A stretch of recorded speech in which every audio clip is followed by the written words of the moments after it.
Pertama tadi disampaikan oleh Pak Menko bahwa di dalam kita menyikapi perkembangan merebaknya dampak COVID-19 ini terhadap perekonomian kita akan terus melakukan respons terhadap situasi perekonomian. Seperti diketahui bahwa pada tahap pertama dulu kita melihatnya risikonya terbatas hanya pada hotel dan restoran karena berhubungan dengan pariwisata. Namun perkembangan hanya dalam waktu 1 bulan menunjukkan bahwa situasi yang sekarang menjadi pandemik dunia memberikan dampak risiko yang makin besar. Dan oleh karena itu kita terus merespons. Ini pun juga bukan pengumuman terakhir. Karena perkembangan dan situasi ekonomi yang kita hadapi ini masih sangat dinamis.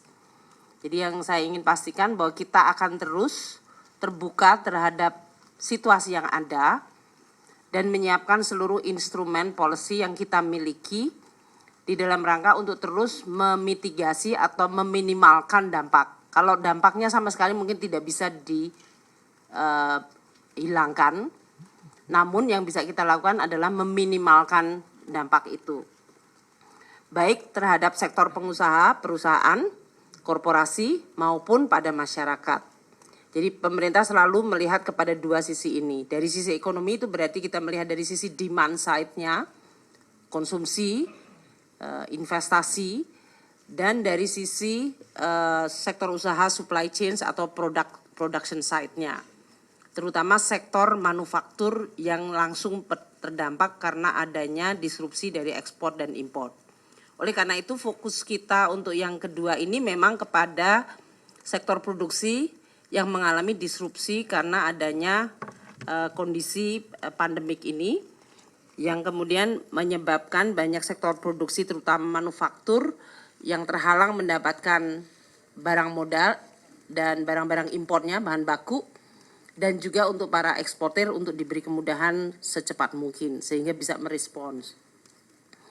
Sebelum saya menyampaikan kepada beberapa item yang tadi sudah disampaikan outline-nya oleh Pak Menko, saya ingin menegaskan sebetulnya dari sisi gambar besarnya, kalau dari sisi APBN sebagai instrumen fiskal, kita melihat dan mungkin sudah melihat dan berencana bahwa APBN kita defisitnya mungkin akan meningkat menjadi 2,5% dari GDP. Ini artinya fiskal kita memberikan stimulus sebesar 0,8% dari GDP dari original plan. Nilainya itu 120 triliun sendiri dari sisi. Karena belanja tidak kita rem tapi penerimaan mengalami penurunan. Dan itu berarti adalah by design kita tetap melakukan relaksasi defisit yang membesar. Jadi mungkin kalau dilihat dari quantifying itu kita akan lihat bahwa APBN memberikan dampak suportif pada ekonomi sebesar hampir sekitar 0,8% dari GDP sendiri. Untuk langkah yang spesifik, itu tadi overall picture-nya untuk APBN. Dan kita akan terus mengelola ini ke depan, seperti yang teman-teman wartawan mungkin yang sudah terbiasa juga mengcover di Kementerian Keuangan, dalam setiap ALM akan kita update situasi APBN ini dalam kondisi yang kita sedang hadapi. Untuk policy yang tadi disampaikan oleh Bapak Menko, yang memang fokusnya adalah untuk meminimalkan dampak sektor produksi manufaktur yang terkena disrupsi. Jadi ini adalah fokus kita sekarang.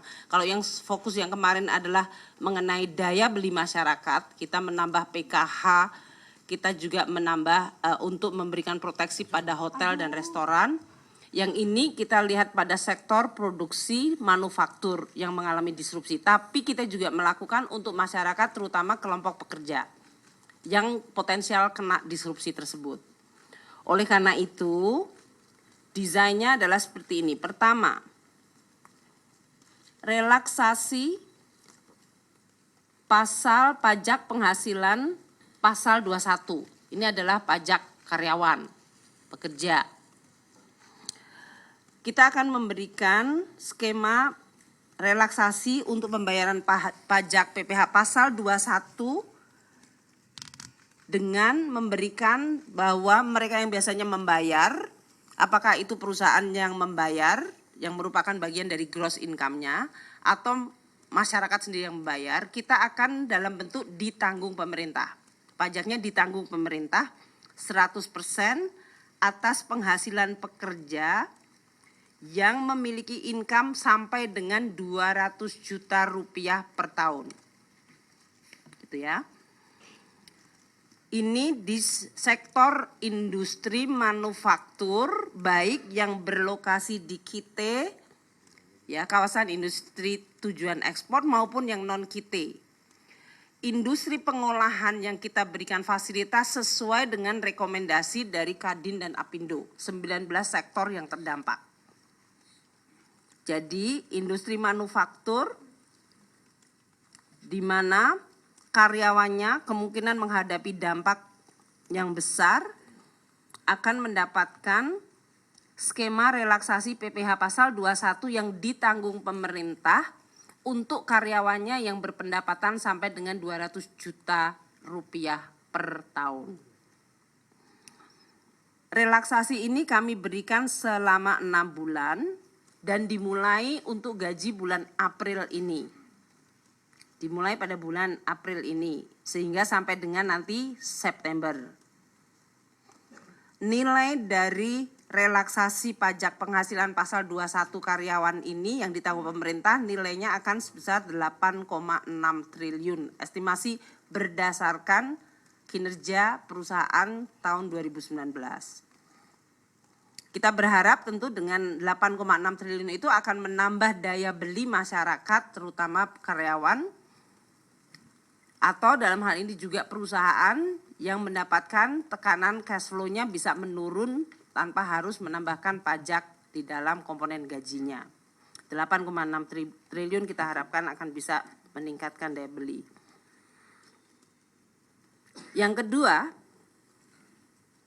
kita akan memberikan relaksasi pajak penghasilan pasal 22 import. Ini di dalam rangka untuk yang mengimport barang-barang, bahan baku, barang modal untuk 19 sektor industri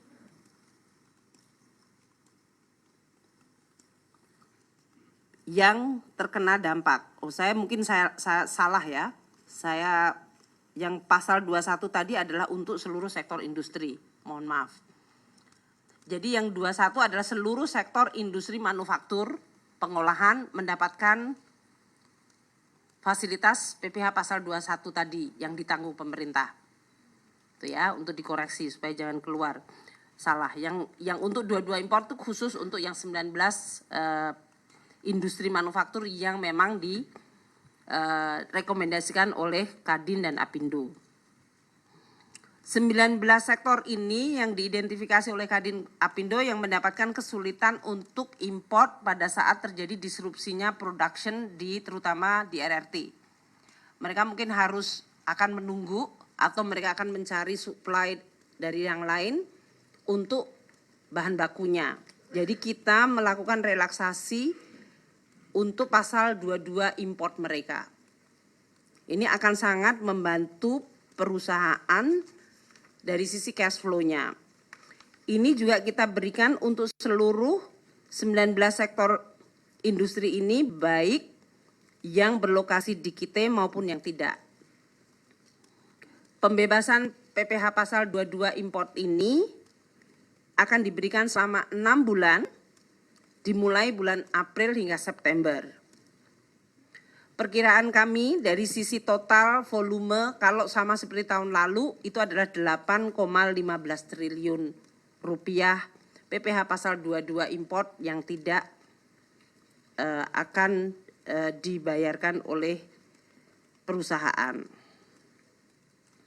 Diharapkan ini akan memberikan ruangan cash flow bagi perusahaan di dalam rangka untuk bisa terutama pada situasi yang tertekan sekarang ini untuk bisa tetap memaintain produksinya.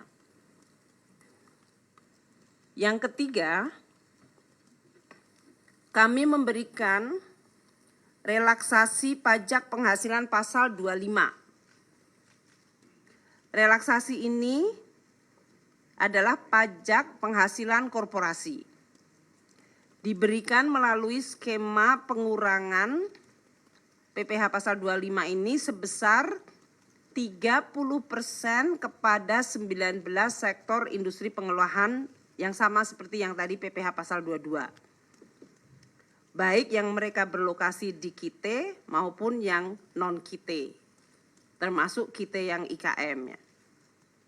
Ini juga kita berlakukan mulai April hingga September selama 6 bulan. Ini akan mengurangi beban cash flow perusahaan yang biasanya melakukan pembayaran PPh 25 masa. Nilainya adalah sekitar 4,2 triliun rupiah dari policy mengenai relaksasi PPh 25 pasal 25 untuk korporasi. Kemudian kita juga memberikan yang keempat, relaksasi di dalam restitusi pajak pertambahan nilai. Ini yang tadi Pak Menko sudah menyampaikan cukup jelas. Jadi untuk PPN, untuk para perusahaan yang melakukan ekspor, mereka itu biasanya melakukan restitusi terhadap barang-barang inputnya. Kalau yang untuk eksportir, kita tidak memberikan sama sekali batasan. Jadi restitusinya dipercepat bahkan tanpa audit. Audit awal ya. Jadi langsung mendapatkan restitusi baru nanti kita periksa kalau memang diperkirakan ada sesuatu yang perlu untuk diperiksa. Namun untuk perusahaan-perusahaan yang non-eksportir, kita memberikan batasan sampai dengan 5 miliar. Jadi untuk 19 sektor tertentu restitusi PPN ini dan terutama untuk eksportir akan mendapatkan relaksasi dalam bentuk restitusi PPN yang dipercepat.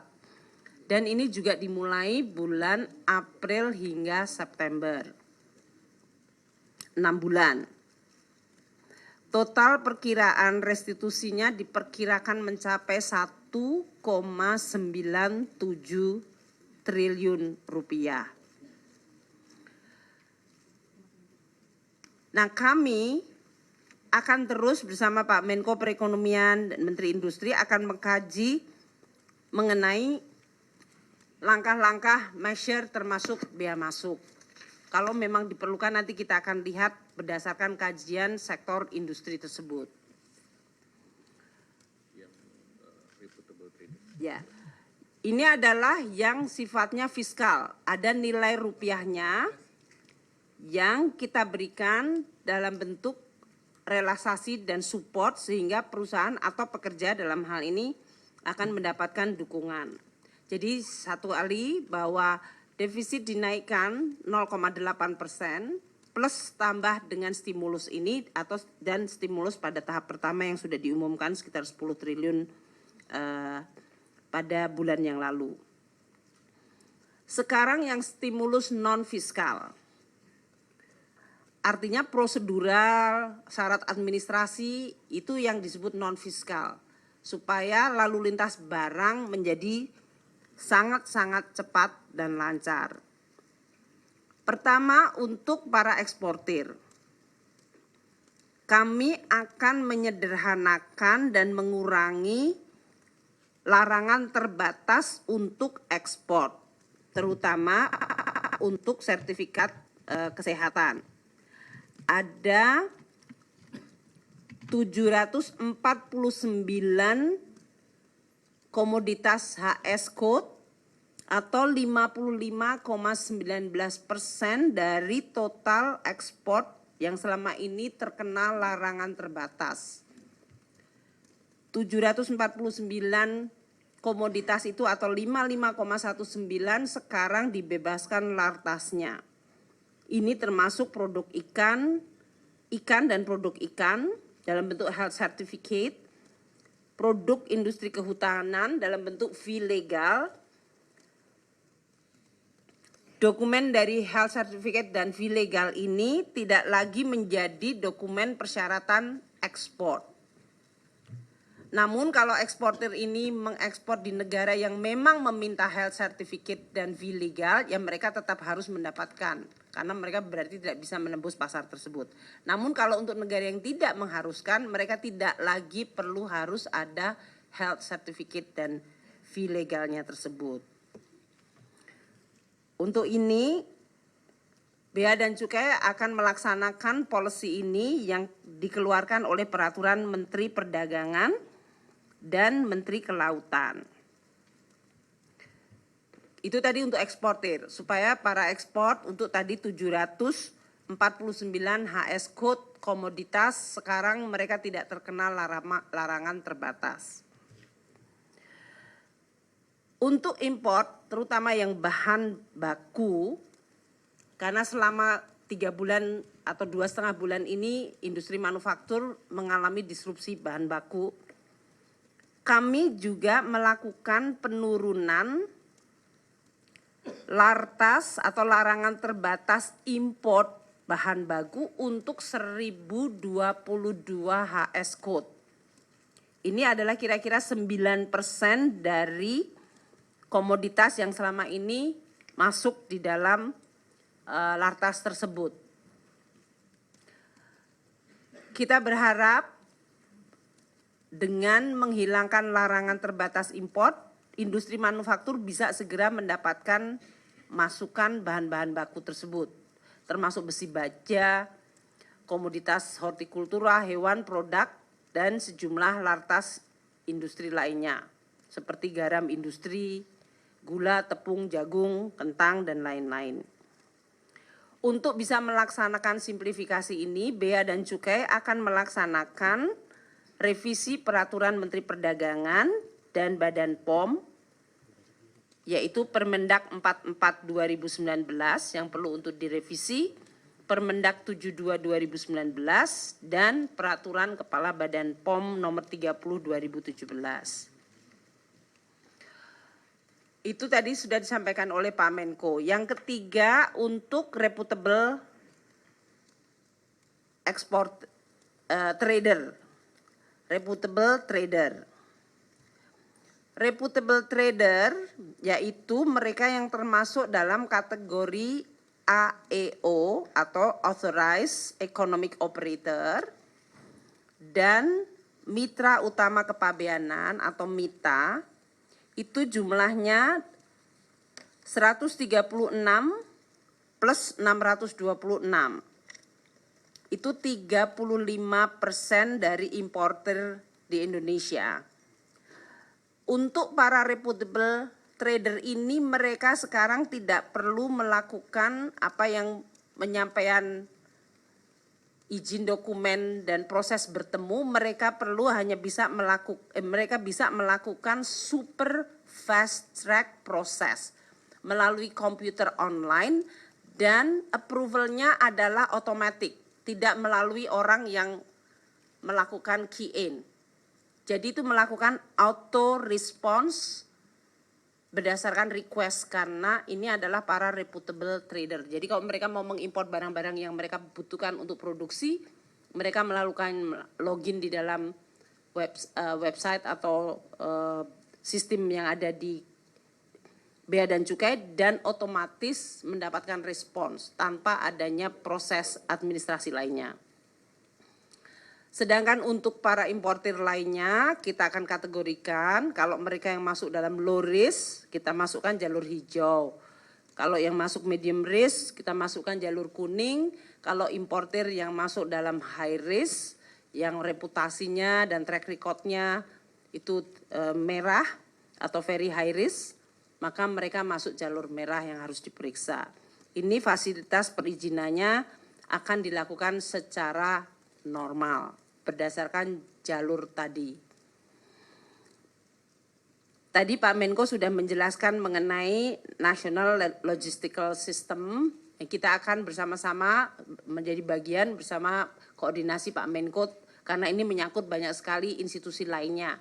Jadi kami di Bea dan Cukai akan ikut di dalam mensukseskan simplifikasi dan efisiensi National Logistical System di Indonesia. Tentu kita akan mengikuti rancangan yang disampaikan Pak Menko tadi berdasarkan jangka waktunya, jangka pendek, jangka menengah, jangka panjang, termasuk quick win sekarang ini. Yang akan kita lakukan dalam tahap sekarang adalah mentranslate kolaborasi antara INSW yang ada di bawah Kementerian Keuangan dengan INA-Portnet. Ini akan kita lakukan sampai dengan bulan Juni ini. Dan kita akan melakukan mulai piloting di Priok pada bulan Mei, yaitu kolaborasi platform untuk tracking, perusahaan-perusahaan truk pengangkut.